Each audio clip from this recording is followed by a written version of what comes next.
This is 1002 West Cheyenne Road. It's where I grew up, and now this will be the last taping of the house. So here we go. Come see.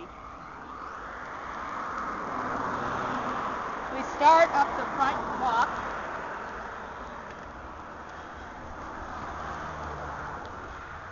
To a big house and a big yard.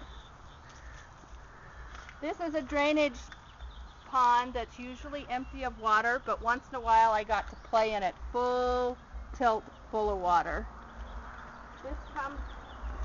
The house was built in 1902, and we started living in it when I was 2. So it's been the only place I knew as a kid. It was a big house. My husband and I got married, and part of the reception was here on the front porch. We never entered the front door, so I'm going to take you to the back. Tell us about fruit trees or anything? Yes, my dad thought he would like to be a farmer, so he planted fruit trees in the yard. They've never bared very much fruit. For humans, anyway. So this is the back porch. We almost always entered here. We used to have a table and spent lots of breakfasts out here eating in the sun, because it faces east.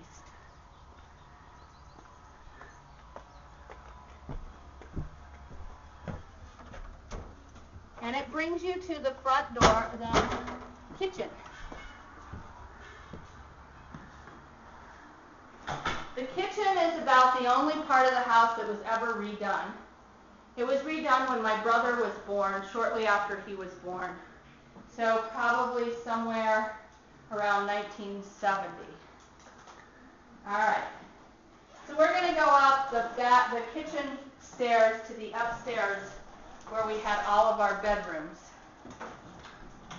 You can see that it's well worn. That's a lot of glass to clean. It didn't get cleaned much. We played up and down these stairs a lot. But our upstairs was for our bedrooms, and I had moved around several times. The first bedroom I remember was this room, and what I remember most was the sun porch, where I kept all my toys, and they were pretty much just a mess. You can see all around.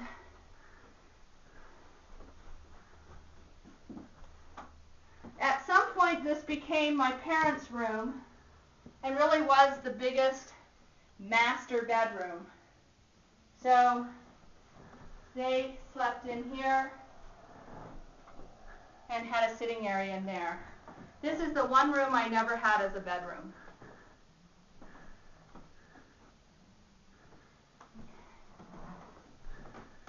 My last bedroom in most of my teenage years was this room,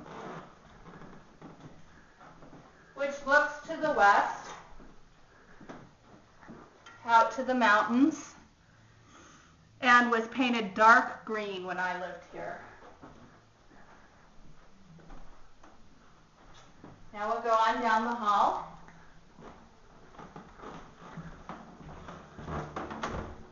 We have a tiny room here.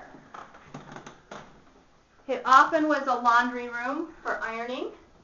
It was last a closet, and at one point my brother liked living in here as his bedroom. It's very small. This is our upstairs bathroom. When I was a kid, my mom painted it fire engine red, and we never had a shower. We always took baths. Okay, we'll go back down the hall. Linen closet. Yes. To the last room. This was also my room at one point. It faced east. I was always an early riser, and maybe that's why. And I had bright, big tulip flower wallpaper on this wall. very 1960s, 70s style. All right, let's go downstairs to the rest of the bottom. These main stairs lead both to the kitchen and to the main living room, dining room area. This was the entryway, very much in the tradition of an old Victorian home. And really we just used it as an entryway and nothing much ever happened here. There's pretty wood carvings in the bench, and it's one of the old pieces left in the house. This is the living room. This was the original piece in the living room. And we spent lots and lots of hours sitting on couches and reading and just hanging out here. We never had a TV in our living room. How much art was on these walls? Lots and lots of art. We had lots of art. Always. By who? By artists that my mom and dad found in New Mexico, from myself and from my brother, and just places we picked up. This was the dining room. It had a huge table in it, and we had all of our Christmas meals here, our special meals. We never ate regular meals in here. We ate in the kitchen. Okay, come on back this way. This room was our study, and these were full of books. And there was a big desk here that was double-sided. And my dad and I would do my homework on one side, and my father would work on other things on the other side. So I spent many hours in here. And then the last room, I think originally, the original owners, it was a maid's room.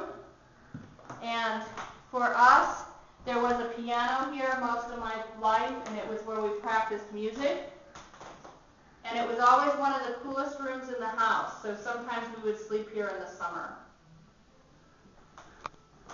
And this bathroom has all its original fixtures, and we always had to instruct people on how to flush the toilet because you pulled this.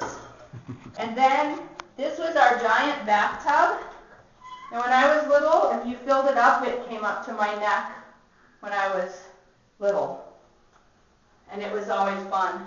It was hard to get enough hot water in it to take a bath. All right, we'll go back to the kitchen now.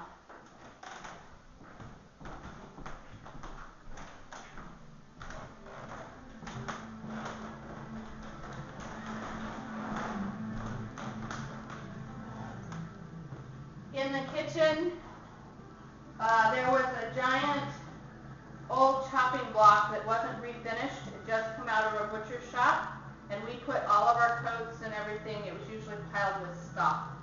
It was kind of our coat rack. We had a table here, different types, but we always ate in the corner. That was where we ate. And this is our pantry. When we first came, it was half the size, and part of it was an old coal chute. All right, go out the back to the backyard.